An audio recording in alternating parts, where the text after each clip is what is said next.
Всем привет! Сегодня я вам покажу, как забацать костер. Если вам надо покушать, вот, допустим, у меня есть вот эти вот штуки, пожарить надо. Вот, работать будем ножичком, без топора. Понадобится ножичек в любом случае.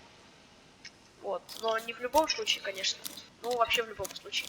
Добываем 2 коры, можно добыть 1 кору. Второе использовать как, кстати, слива. Вторую, вместо второй коры можно использовать либо тряпки, либо бумажку какую-нибудь. Вот. Дальше, после того, как мы добыли коры, нужно добыть еще 2 палки. Палки уже ничем не заменить. Нужно именно, ну, 1 палка есть.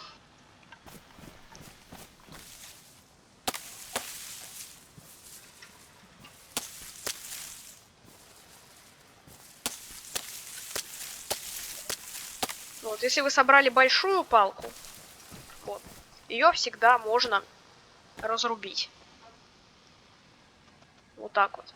Тоже ножичком работать. И у вас получится 3 обычных палки. Вот.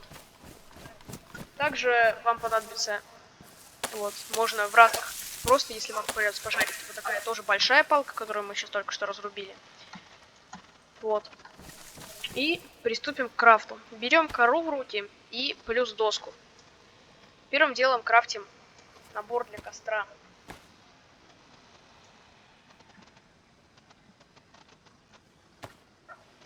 Это у нас вот такой костерчик. Дальше также совмещаем с палкой. Нажимаем следующий рецепт и делаем разогреватель для костра. Можно использовать вместо коры бумагу или тряпки.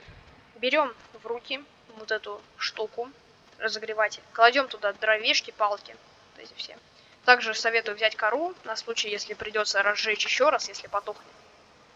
Чтобы был розжиг какой-нибудь. И вот таким вот удерживанием зажигаем наш костер. Все, костер разжёгнут.